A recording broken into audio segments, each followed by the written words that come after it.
Welcome to the Bridal Shows podcast, founded by Naomi Butler. Bridal Shows, Inc. has been America's complete one-stop, one-day wedding planning experience. And now, after 30 years in the bridal business, we're bringing that know-how to you. Each month, we'll be sitting down with expert exhibitors, veteran insiders, and wedding experts to give you the tools every bride-to-be needs to make your special day shine. And now, here's your host, to have and to hear, Ruthie Stivers. Hey guys, we're so happy to be here today celebrating all things weddings and Bridal Shows Inc. We're celebrating our 30th year producing bridal shows here in the Metroplex.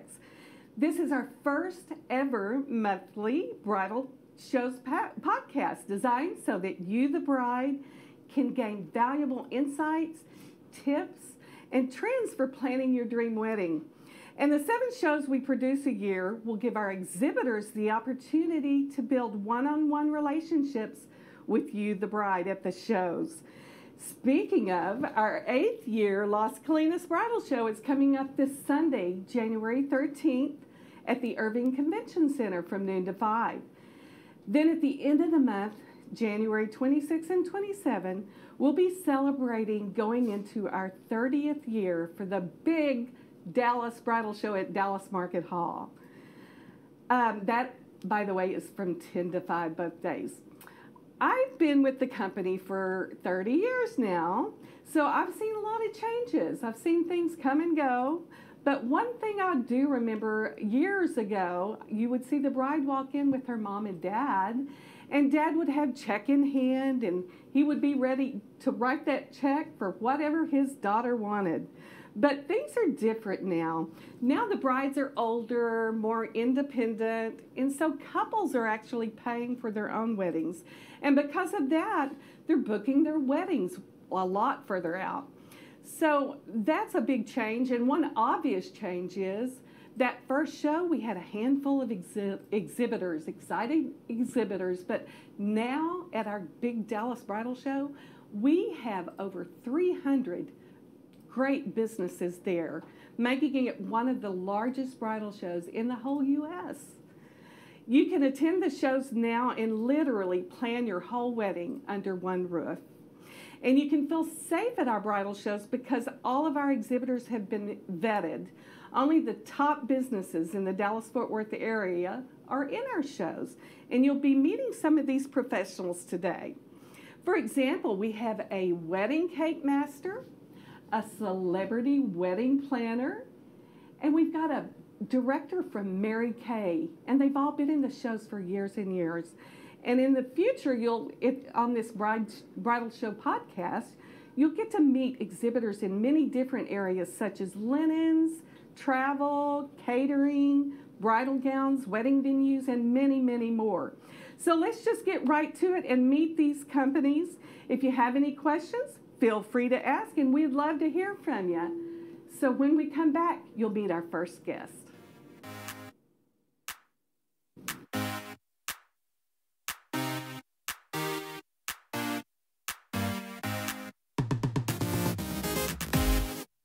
We're excited you're planning your special day, and we're here to help. Get your tickets to our next bridal show at bridalshowsinc.com.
And our first guest today is Miss Lisa Stingle with Mary Kay, and we're so glad you're here, Lisa. Why do women choose to use Mary Kay? You know, that is a great question. You know, when a woman chooses Mary Kay, she's choosing to work with an entrepreneur who is a trusted advisor for her skincare regimen. She will receive a customized skincare regimen that is perfect for her situation and her skin, because we have all the skincare supplements and lines that are necessary to help her have that bridal glow. Oh, great. Well, I noticed you brought some products to show and tell, so tell us about them. I'm so excited. I love our product line. We are on the cutting edge of technology, and I don't know if you know this, Ruthie, but right now we are wrapping up building a $150 million manufacturing plant in Lewisville, Texas. Yeah, so our products are made in the good old state of Texas in USA. And Mary Kay does over 500,000 tests on our products to ensure the highest standards of quality, safety, and performance. And this is our cutting-edge Time-Wise 3D skincare line. It has a 4-in-1 cleanser that is perfect for the busy woman. It cleanses, exfoliates, freshens, and brightens all in one step, and it's customized for their skin. Then we have a day cream and a night cream. The day cream does have sunscreen, and the night cream has an incredible anti-aging ingredient called resveratrol. And then every woman needs the perfect eye cream, and that is our Time-Wise 3D eye cream. It is like a drink of water for our eye area. I love it. I want one of each, okay? Absolutely. I'll take care of you. And I would think this would be great for the mom as well as the bride. Absolutely. The mom's always wanting to look younger for her daughter's wedding. Absolutely. That's awesome. Well, tell us about how your services, what kind of services do you offer? Absolutely. Well, we offer beauty experiences, and this is where, again, they get to find out about the perfect skincare line for them, and they'll get to play with our brand new Chroma Fusion line of eye, cheek, highlighter, and contouring powder. It is out of this world. It is beauty essentials that every woman, especially brides, need. I love that. Well, I heard you talking earlier, and I heard you say that you have done 100 shows. Is that possible? I have. I'll tell you, the bridal show has been instrumental in the building of my business. It has helped me develop confidence in working with brides and new customers, and also developing my independent beauty consultants and teaching them how to build their business. I have loved the relationships that I've made with my brides, and also the women that are also involved in the bridal show. Oh, wow. And we always enjoy seeing your smiling face there. Thank you. And good luck with the upcoming shows. Yes. We look forward to seeing you there. And thank you very much for coming in and educating us on Mary Kay today. Thank you so much.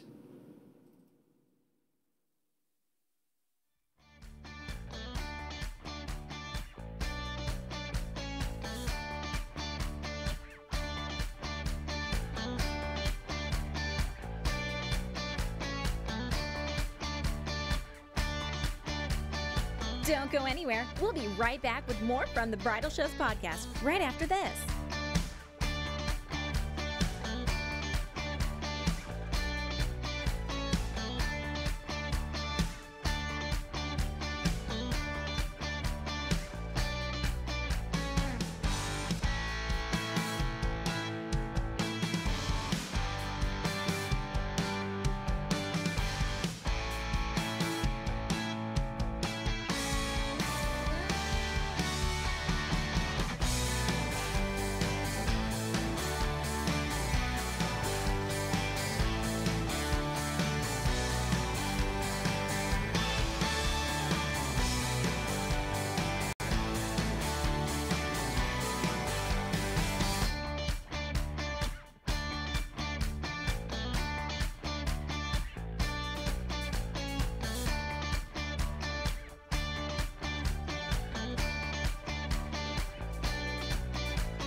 back. We're back, and we've got the celebrity wedding planner, Donnie Brown, with us. Donnie, welcome to our first ever podcast. We're so excited about it. Yes. Thanks for having me over. Yes, and you are the expert. So we're going to be asking you some questions today. The first question I want to ask you is, what are some advantages of having a wedding planner? Well, you know, would you do dental surgery on yourself? You know, I mean, seriously, the wedding industry is a complex creature. It's very big, and there's a lot of details, and there's a lot of stuff that goes on. And most brides think, well, I've thrown parties before, I can do this. And then they get into it and go, oh my God, what have I done? I don't know. Exactly. I don't have a clue how to maneuver this. Exactly. So a wedding planner takes care of all that for you. But they also can get you better deals than you can get on your own. I mean, I send lots of weddings to a photographer, so he's going to cut better deals for me, for my client, than you can get if you go to them on your own, because I'm repeat business. So, you know, really, I can save my clients the majority, if not all, my fee. Well, that was one question I was going to ask you. How can you keep that budget manageable, and what are some of the overlooked expenses that the bride will have? Well, there's a lot of overlooked expenses. For instance, when you go to a hotel or a venue and they tell you this is your food and beverage minimum, clients come in all the time thinking, well, that's all it's going to cost. That's not what it's going to cost. That's just the minimum you have to pay.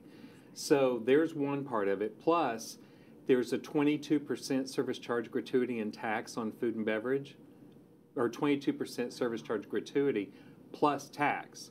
So at 8 1/4, you're looking at 30% on every dollar in addition to what it says. So if it says it's a $10 canapé, it's actually $13. Oh my goodness. And so that extra 30% kicks in at the end. If you don't pay attention to that, it's going to blindside you. Yeah. Well, what are some of the mistakes couples make? Couples, you know, they come in and they immediately think that they're going to get everything that they saw on Pinterest, you know, and they think that, you know, I can get this wedding. They come in and they say, well, I've got 25,000, or I've got 40,000, or I've got 50,000, but I've got 500 people. You know, do simple math. You know, divide the budget by the number of guests and figure out what it is per person. Exactly. How much would it cost you to go to a nice steakhouse and have dinner, drinks, and salad and dessert? You're talking about $50 to $75. Well, consider caterers who have to serve 200, 300 people all at once. They need massive amounts of staff. And so it costs more to do catering in a venue than it does if you go to a restaurant. So add 25 to 30% more. So now you're at 100. Then you add 30% on top of that, you're at 130. Yeah. So you can't come in and say, I've got 100 people and I've got $10,000. Just the food and beverage alone won't make it. Wow. So I tell them, you know, I hope you enjoy your McDonald's cheeseburger and fries. You won't be able to afford the chocolate shake. Oh my gosh. Well, I've known you a long time, so you've told me all kinds of stories, and I know you have some great stories, but what are some of the cautionary tales that you've got? Oh gosh. Well, just I do have stories. I've got a book that's filled with stories. But, you know, the bottom line is make sure that's what you want to do. You know, make sure you want to get married. And if you want to get married, you're making a memory. So do it right, you know, and don't dilute it. Just because mom wants to bring everybody she's ever met in her book club and the guy who sold her first house 40 years ago, not everybody has to come to your wedding. Every person dilutes the budget. Every person reduces the value of the wedding. So just bring the people you care about, you know, and don't be afraid to tell somebody you can't bring a guest. Don't be, I mean, you don't want to be invited to a wedding and not be able to go with somebody, but if it's a close friend, you know, and you know they're not dating anybody, just say, do you mind coming without a guest? Just be careful and don't let people railroad you. Because a lot of times I'll have people that'll send out an invitation for one person and a guest, and they'll RSVP for 9. Oh my gosh. You know? And so somebody has to call them and say, no. This isn't going to work. But it happens all the time. So be They firm. think free food and beverage. Sure. You know. Party. You know, and if you're going to have alcohol, get alcohol, but do a package bar, because people see free bar, free liquor, and they get a drink, they take a sip, they put it down, they go get another drink. And if you're on consumption, that's cha-ching every time they do that. Sure. So do something where you know what the price is up front and there's no surprises at the end. That's great. Yeah. Well, it's all great advice, and that's what we plan on doing here, is educating the bride on the do's and don'ts every week. So we really appreciate you being here. We know you're the expert, so you guys, if you need a really good wedding planner, this is the guy, and he will help you save money and have the most beautiful event you've ever wanted. So. And when we come back, we're going to have Mr. Butch Stivers with delicious cake. So stay with us. He's the best. And I know him.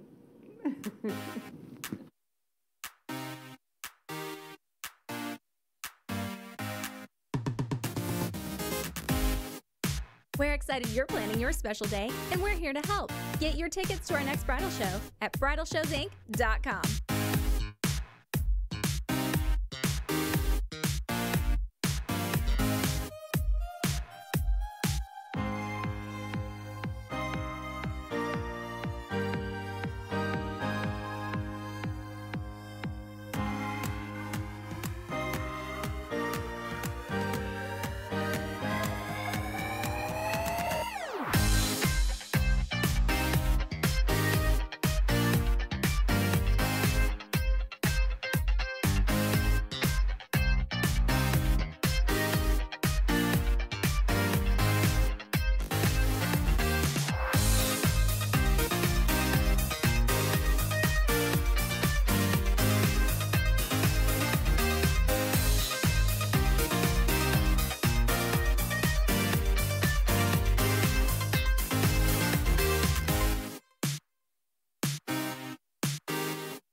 We're back, and we're so excited. Butch, with delicious cake, has made us the Bridal Shows Inc.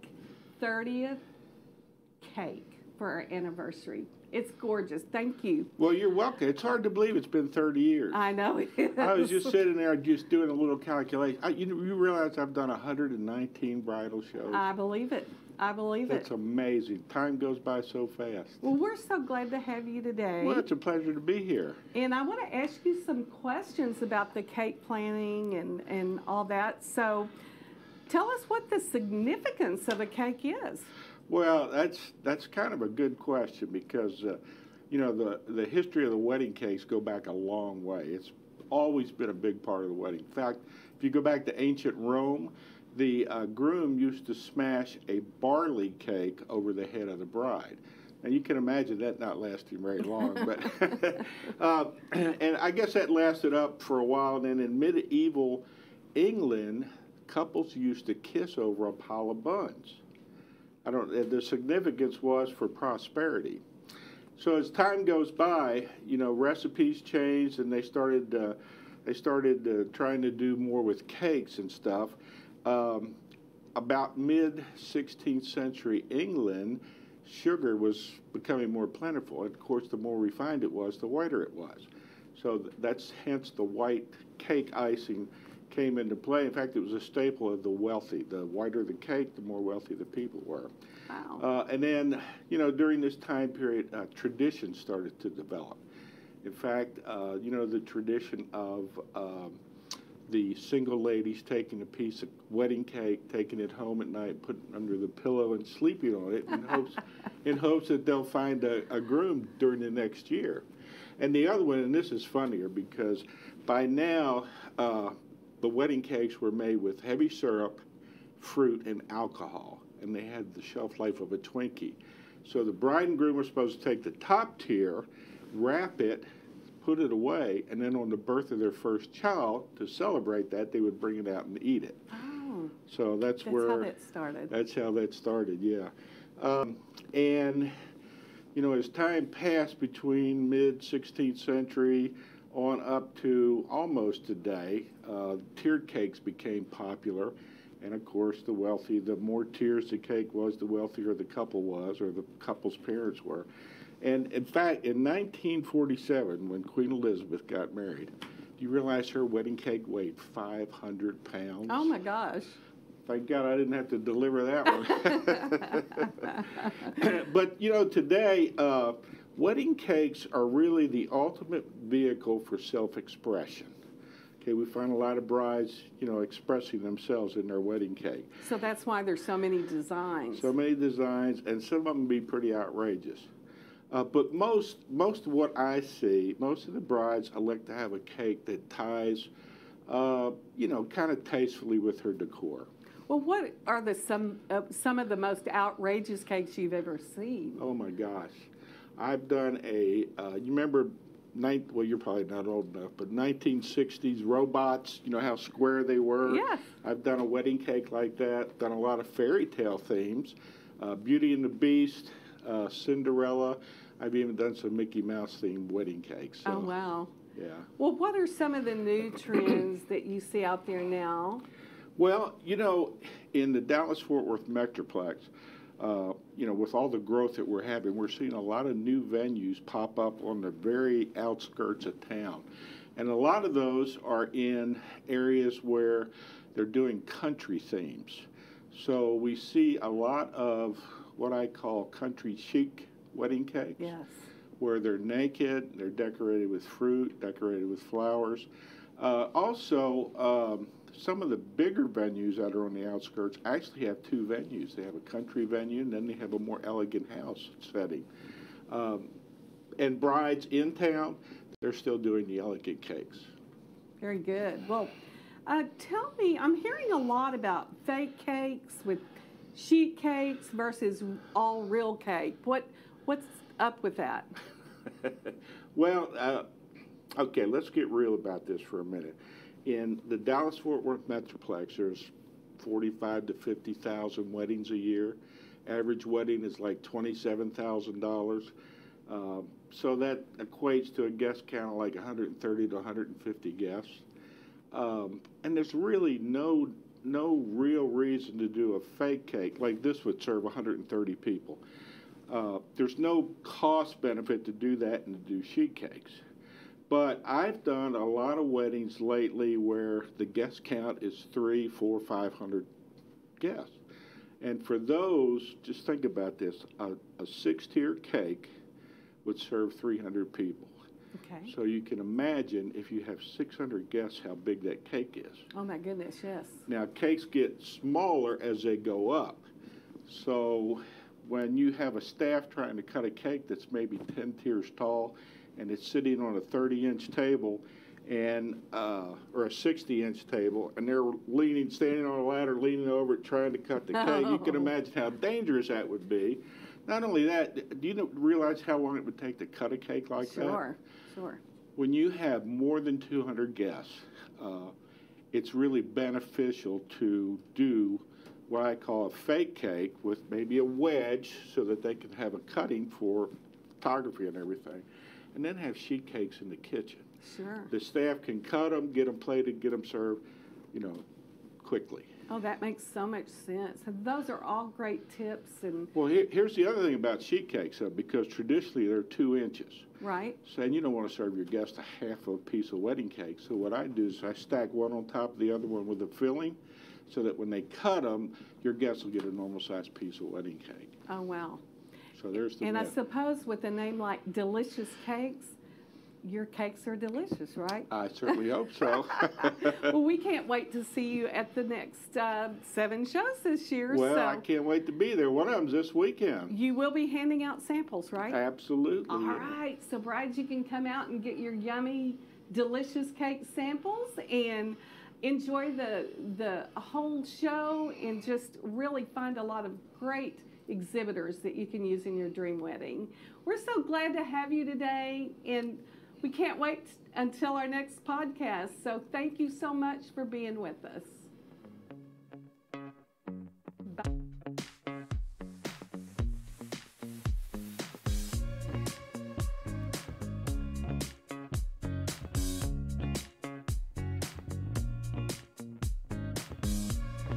Thanks for listening to Bridal Shows Podcast. Today's guests were just a small part of everything we do at our regional weekend bridal shows. To learn more or to find out where our next bridal show